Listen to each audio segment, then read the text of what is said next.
Hey guys, Nathan and Blair Drum here.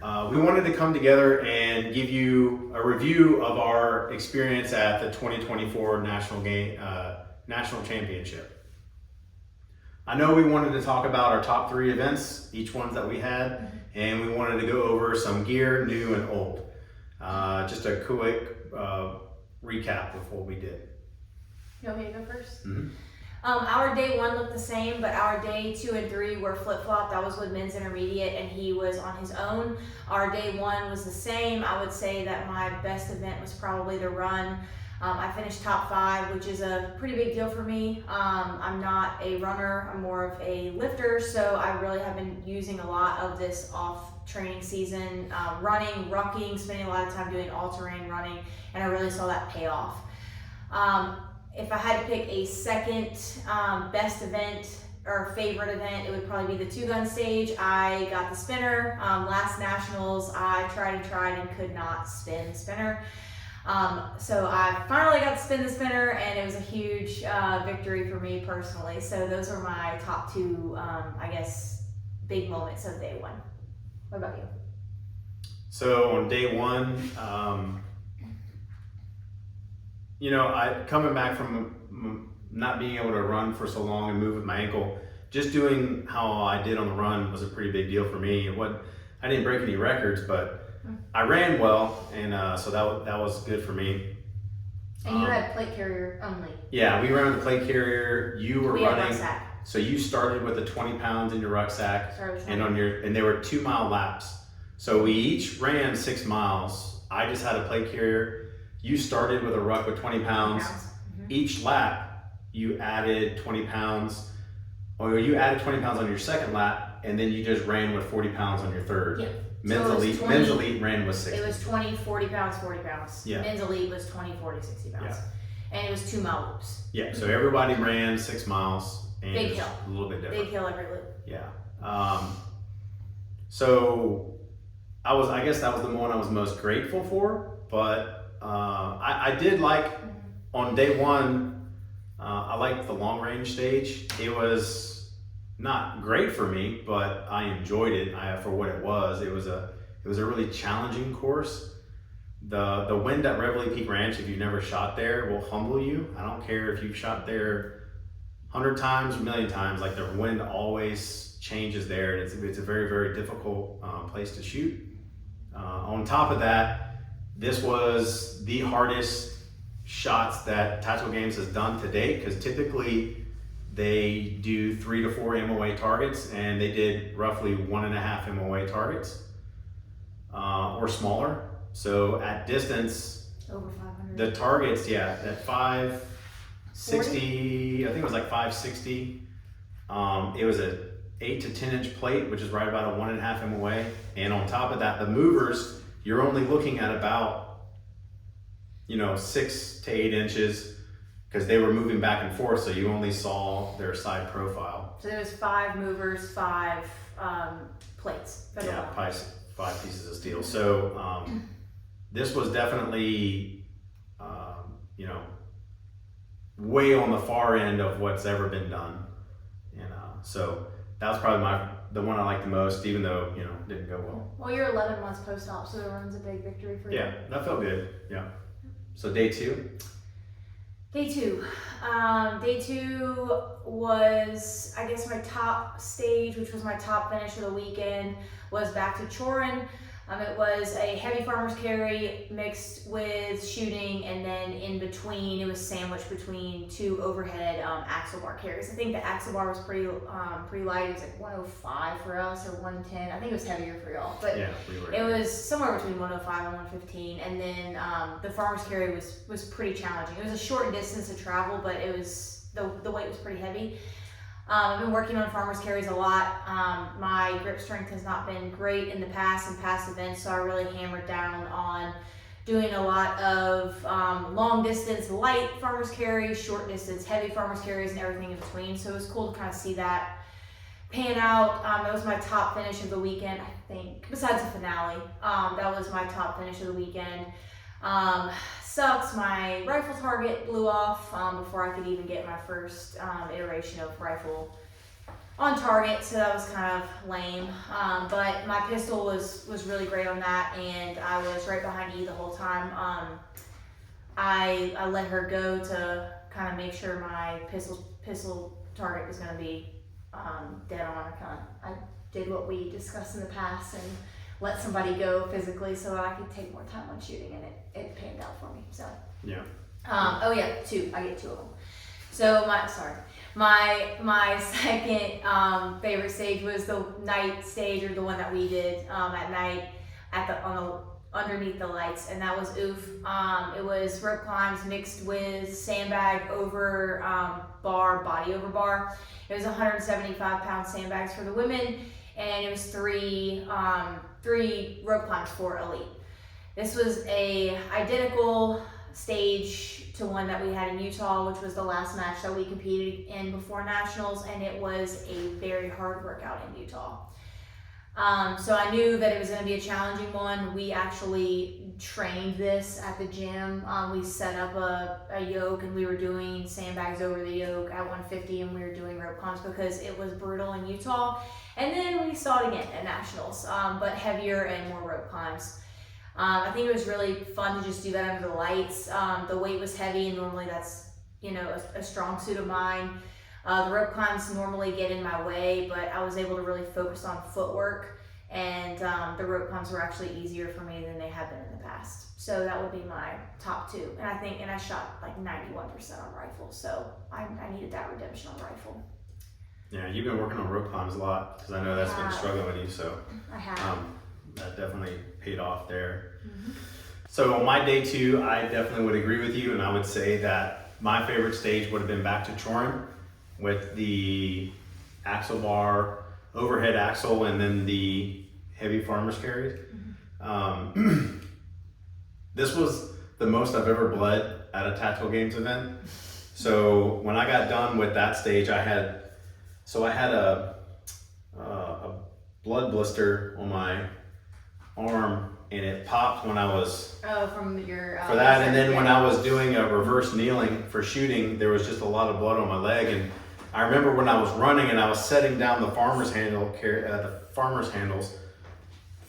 and I was looking down, and I was like, and did I cut my leg open? It's not running down my leg, so I don't, anyways, but that was the more memorable part of that. And then Star was cross-checking me while I was running. He was Heismaning me, so that was just a very OG Tactical Games stage. I think everyone liked it because of that. Yeah, we haven't done those in so long. I can't remember the last time we did any kind of heavy farmer's carries, or they could have been heavier.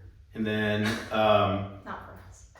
The overhead carry, we haven't done. I don't remember the last time we did that. Honestly, the last time I remember doing it was in Nationals in 22, which was at TSA.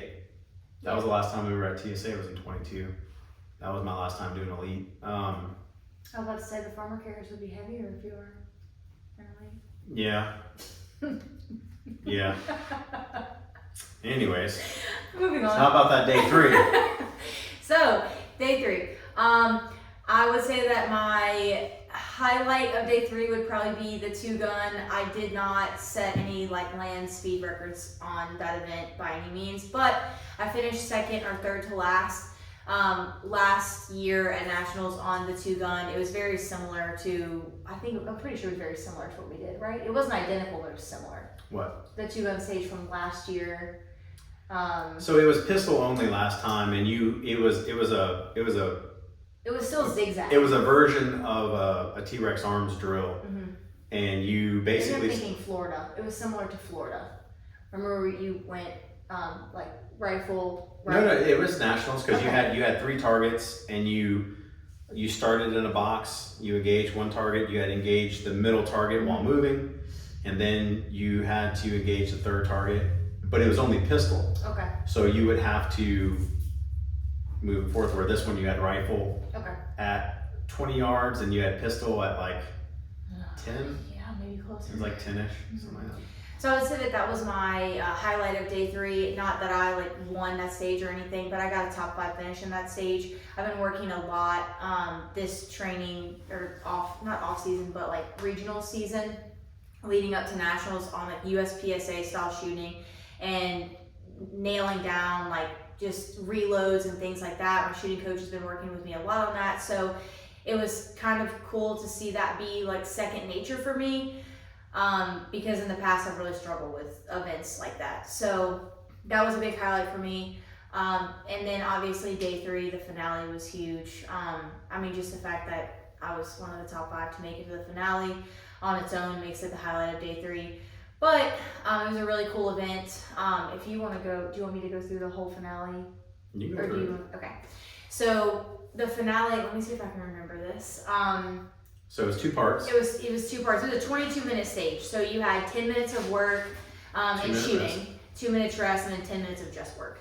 Long lane. Started out with sled. You started out with work, right? Started out with sled pull. The sled pull really wasn't very difficult. It was probably the terrain that made it more difficult. I think we had a 60-pound sandbag and a 40. I think that's what you I don't said. remember. Yeah, 60 and a 40. I was in the mindset that I didn't even like hear what the weights were. It didn't matter. I just knew I needed to put it on the sled and pull if I had a shot at the podium. So I think it was a 60 and a 40. You loaded the bags at 3, 2, 1, go. You pulled your sled around, had to touch the drop zone piece of wood, and then you would go and shoot. You would do your rifle first and your pistol after that, and then you would go repeat that for 3 more rounds. So it was 4 total rounds. It was a 10-minute time cap. I run down range in true Smokey the Blair fashion and have a double feed the first rifle iteration. He said he was on the sidelines like, what is she doing? Yeah. What is happening? Meg and I were standing there. We were sitting there. We're like, any minute now. Like if I was mic'd up, you could Any minute now. Like, there gotta be something wrong. If I was mic'd up, you could probably like hear It's me just go. gonna be like, bleep, bleep, bleep. No, bleep, I was going, bleep. no, no, no, no, no, no, no, no, No, no, no, not now, guy. But yeah, You cleared it really well. I heard him in my head like, drop the magazine, like go through all the steps. So like I think Carla was standing there like just watching me like speechless, like she didn't know what to tell me. Drop a magazine, cleared. She knew what to tell you. Yeah, but she didn't know if she could. She couldn't. Yeah, they can't. Cleared the coach you. malfunction out, so I lost 2 rounds. Put my mag back in and went back to work. I was actually behind at that point, so I knew that I had to speed up. So I caught up on the sled drags. It was standing rifle and pistol from a barricade. So for my standing rifle, I knew I couldn't just like hurry up and try to catch up on my shooting. It just wasn't gonna be it. I mean, it was gonna be pointless if I did that. It was a points only stage, so it made more sense to get the points for the shooting in that first iteration, because if you finished early, you could do sled drags for the remaining amount of time for 1 point per down and back. That sounds like a terrible idea. I think it was probably taking me like 90 seconds to get down and back. Yeah. So everyone pretty much knew. It was easier to make your points by making your hits Yeah, versus trying to make them up. Everyone knew they weren't going down and back with the sled. Like they weren't getting extra points that way. Second portion, so you got 2 minutes rest after that. You grabbed all of your gear, your rifle, your belt, your pistol, all of that. You set it aside. You just had a plate carrier, and you had a wheelbarrow. You loaded your weights that were designated for your division onto your wheelbarrow. You wheeled it down to a 6'6" wall. The females had a box that we could put in any way that we saw fit. You had to get your sandbags over the wall, and then your wheelbarrow under the wall, and your body over the wall. So it was sandbags over, wheelbarrow under, body over. And it was that for 10 minutes. I thought that was gonna be a long time. It actually felt like 5 minutes. I ran down, again, not paying attention how heavy the sandbags were. To me, it didn't matter. It was just like, hey, I know what I have to do. This bag's got to get over this. So I thought I was going to be able to yeet it right over the 6'6" wall. I ate the sandbag. I took it straight to the face, my first attempt. And then I realized I was going to need to stand on the wheelbarrow to put those bags over the wall. I didn't go the stand on the box, put the bag over the box route because the box was very, very shaky. It was on that like metal platform and it was doing this the whole time. So I just didn't feel good doing that. I have a moderate fear of heights, which I did not have at all for the 9.5 minutes. I would hope so. It was like 3 feet off the ground. You're looking down, it's so high, 6'6" is high, you know? I was straddling the wall. Anyway, what's your day 3 highlights? My day 3 was not being afraid of 3 feet off the ground. But, no, she marched on that finale, if I can speak on that a little bit, but you moved with a purpose, like you marched. I understood the assignment. Yeah, you made those, when you were pulling the sled and the wheelbarrow, you did very well, especially when you did a moonwalk with the wheelbarrow. Oh, I forgot about that. You went backwards. I forgot about that. We'll talk about that later. I got a video of that. We'll post that. Man. I'll post that in there. You'll see it.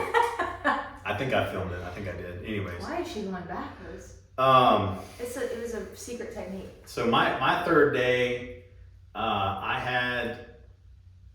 had some equipment issues. So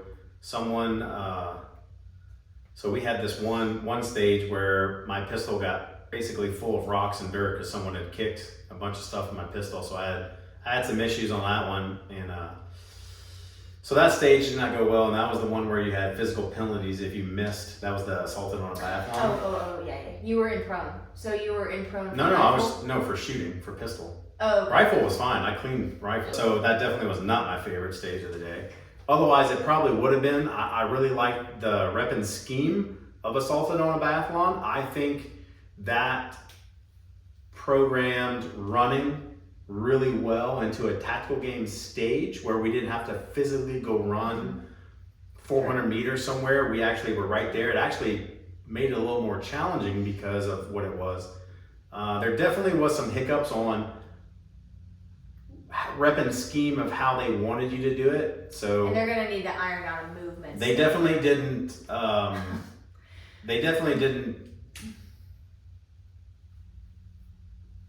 Think of what people were gonna do. So I'll just say it like that.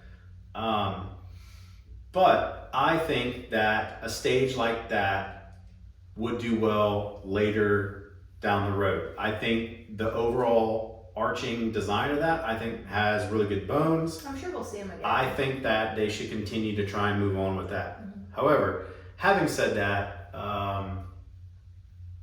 OOF was on my third day. And that was your first event of the third day? I can't remember. Because I shot 2 guns and then I hurried up and like no, my first one was Assault on a Biathlons. I did 1, 2, 3. No, day 3. Your first event on day 3. And it was 175 bag, 2 rope climbs. Yeah, I had a 175 pound bag and 2 rope climbs. So very grippy. So like we had it in Utah, and man, that's the closest I've come to failing a rope climb ever. In Utah? In Utah. And you didn't do that at all.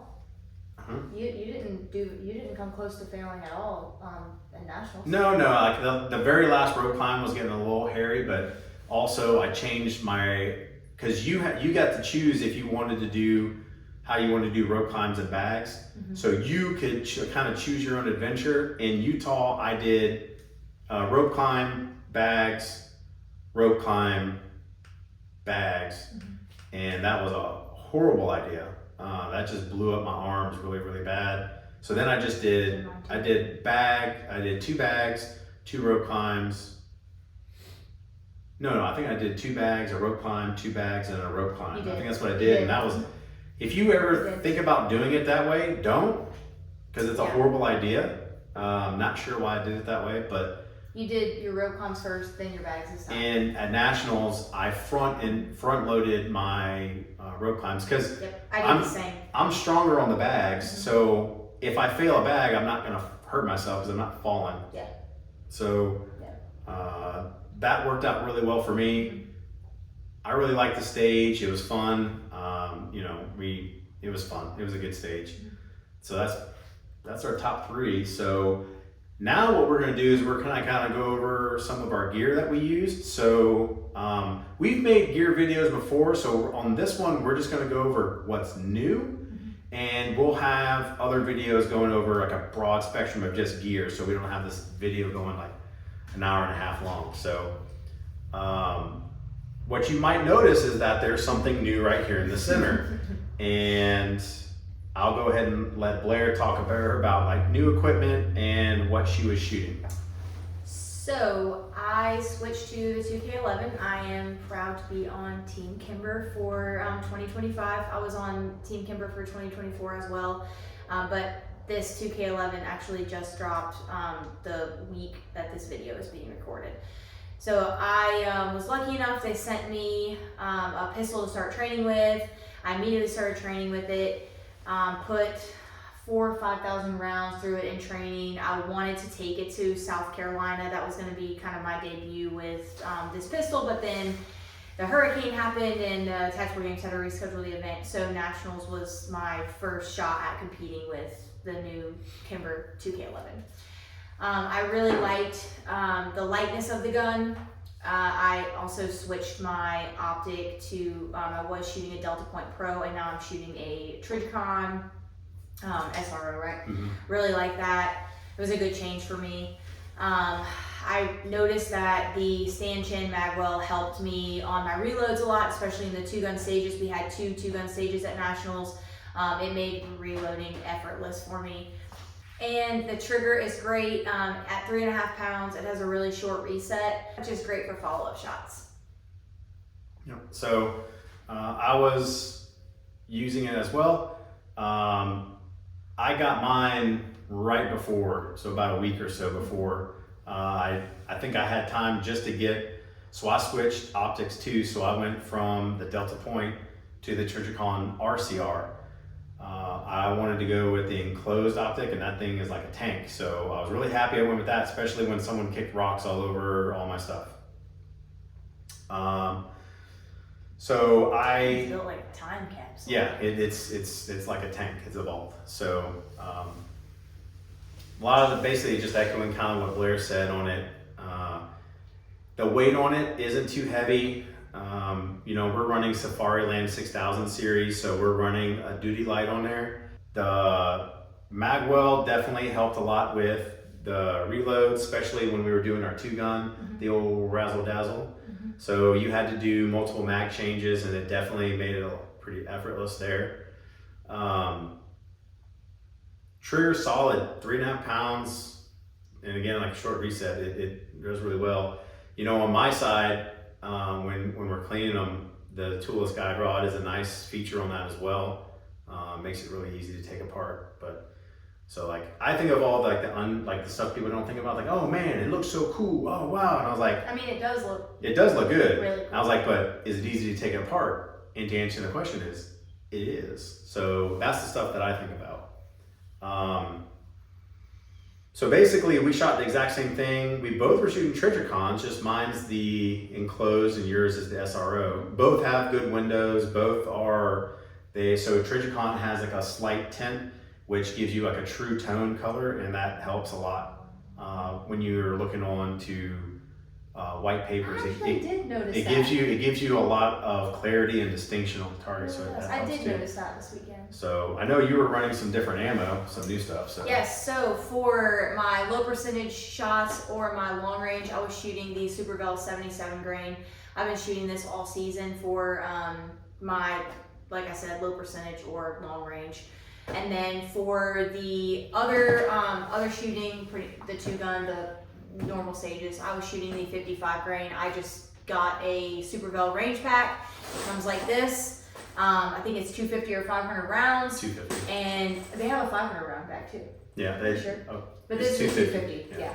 And I just threw it in the truck and we were ready to roll. So it made packing ammo really easy for me. I knew what I was shooting for long range, and then I had this packed and ready to go for my other stages. So that's what I do for ammo. Yeah, What about and you? you're shooting their 55, or Oh, no, sorry, they're 124. 124. Yep, for pistol, I shot Certified. their 124 certified select. What So about you? if you know me, I am gonna do things the harder way, and I'm gonna reload my own ammo. The like three nights before the match. No, I did it beforehand. I got it. I was good this time. I had my pistol loaded. I think a whole week before the match. That's true. That's true. And so I load a 124 Delta Precision projectile, and then I shot my hand loads the Sierra 69 Sierra Match Kings. I shot those all weekend because why not? You know, so. You got it, flaunt. Sierra Match Kings are key, so I like their 69 and their 77 Match Kings. They've done really well. I'm thinking about maybe trying to play around with their tipped Match Kings. I haven't messed with those just yet, but we got some new reloading content coming up real soon. So we're gonna catch up with what we've been talking about with reloading, and then we're gonna do some new stuff. I think this is the first video we've done together. It is. I won't be sitting in on the reloading videos. You're just gonna be opening the door and be like, how much longer? Mm-hmm. 1 hour more. But, other new thing that you did, we put a proof barrel in your rifle. We did. We did. If I would stop putting so much pressure on barricades, it would probably have helped me more this weekend. Yeah. So. But no, the proof barrel was great. I mean, I saw the difference. In Utah. That was my first experience with it. That's when we changed it out. Utah was the first match I shot with the new barrel, and I saw an immediate improvement in my grouping. So. Yeah, that definitely helped. It's the carbon fiber, so it definitely helped out with a little bit of the weight. So, and then is anything changing going into next season other than pistols? And I won a Night Force. I'll be changing that over. You're gonna swap over, and we'll get you a mount. So we'll swap that over. But we're probably just gonna get you a new barrel. Yep. Probably just do a new barrel, and then I put the last couple of this year. I ended up running an 18-inch Douglas barrel in mine. I needed a new barrel, and I forgot I had it in the safe. Sometimes it's great when you just go shopping in your safe and you're like, oh, I got a Douglas custom barrel in there. Yeah. So, but yep, I think that's pretty much the bulk of it for this one. So overall, you got third in Women's Elite, which was Women's Elite. That's 2 places higher than I placed last year. So I can't be mad at that. you know. So like your first day, you were what, in 11th or 13th? First day I was in 7th. 7th. I do a pretty good job at trying to bury myself alive. And then second day, you were 11th. Day 2, no. So there was a scoring flaw. Oh, that's what it was. Because Yeah. my target blew off, so I had a 0. Yeah. So all my friends were texting me like, "What happened? Why are you in 13th Yeah. place?" They didn't put a score in I didn't until have the a next score. day. So actually, I was 7th. Marched on day 2. Yep. Got into 4th within striking distance of Crystal, who's Yeah, in you 3rd. had 7 points. I think it was 7 or 8 points. Yeah. And then just The finale, you got second in the finale. She didn't mention that. She got second in the finale, It was and that my pushed you up into third. highest placing of the weekend, Mm-hmm. and it pushed me into 3rd. Yep. You did work, and then I ended up getting second in Masters. So that was both of our goals was to make it in the top 5 and be on the podium. So I'm gonna go off script. You ready?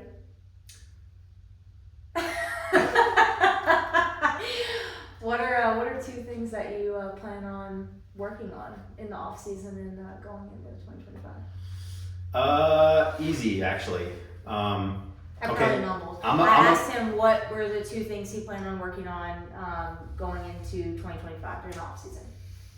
So I have been lax on my long range shooting, and that definitely showed up at Nationals. So I'm gonna hit that back. I'm gonna get back into doing some more DMR matches, getting back out in the wind. Okay. And then the other thing is that, so in all reality,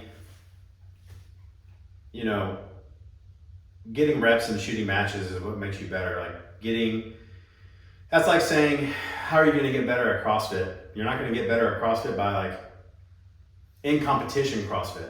You're not going to get better at competitions by not competing. I agree.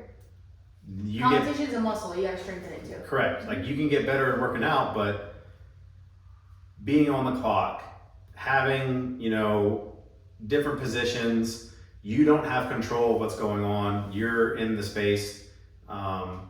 And luckily, Travis Dice has some really good DMR matches in our area that What are does within DMR stand for?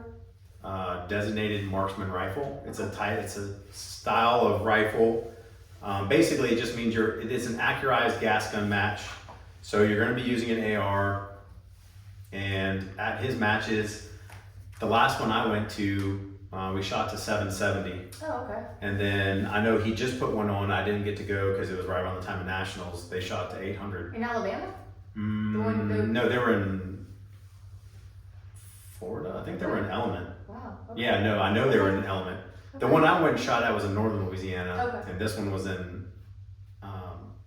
Element out in Holt, Florida. So, but shooting his matches, definitely, that's what I'm looking forward to. And if I have time, maybe some quantified performance if there's some that's around. Okay. The other thing physically that I want to work on is evening out my, I don't know how to say it other than just like my legs. I could feel, so my ankle is okay, but like I need to build back up my muscles and my tendons and everything else that, you know, had a hard time being off after post-surgery. So I was cramping a lot right in the area, and so I could definitely feel there was issues there. So I'm gonna focus on just nothing fancy, just basic stuff. Okay. Just trying to get back in strength and diet, move forward. So I think there's a diet, like a registered dietitian around. Oh, really? Yeah, I don't know. Heard she's Should give me your number. difficult to deal with, so I'm gonna have to work it out. Anyways, but those are the things I'm gonna work on. Okay. What about you? I spent a lot of time working on pistol over the last year. And it's paid off. I was very blessed to have a shooting coach that didn't start out as my shooting coach. It kind of just started out as like a friend that has really helped me out. And it came at a perfect time, and my pistol really needed help, so I put everything down and just focused on pistol. And I think that it has paid off, like you said. I was very happy with the way I performed at nationals with pistol. However, rifle left a little bit to be desired. I'm just going to spend most of the off season picking back up on rifle, long range positional shooting. I worked a lot leading up to nationals on standing freestyle with my rifle. That really paid off. Anytime I was able to stand freestyle with my rifle, I shot great. Barricade just needs work, so that would be number one. Number two, I'm just going to keep running. I think that this is just for my own personal victory, but I would really like to place like top 3 in a run. I don't know why. I think it's just because I want to prove to myself big girls can run. But I hate running until I get into it, until I start training it, and then I start to really like running. So I probably will continue working on rucking and running, trying to build up my aerobic capacity in that area. It's always been something that I've avoided, but when I start paying attention to it, other aspects of my like capacity get better. So I would say those are the two. Okay. Along with just, keeping up everything else. That plus everything else. That plus everything else.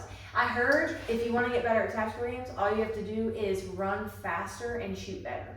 But you heard it here first. That's a cheat code. Don't tell I'm gonna throw that out to Ryan Barnado. He let me know that years ago in 2019 at my first elite competition. He goes, man, I told him, I said, man, if I just run, I just need to shoot a little bit better and run a little bit faster. He goes, yeah, man. Yeah. That's pretty much the key to success in this thing. I'm like, Yeah. noted.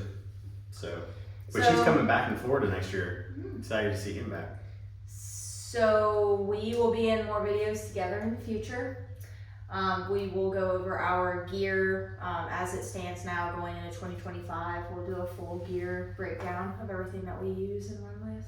And then we'll look at something that's more in your forte, is like getting ready, preparing food, nutrition, and then Post-workout. we'll do some other like During competition nutrition. yeah, we got some other stuff coming, so you'll see it in the near future. So until then, thanks for watching.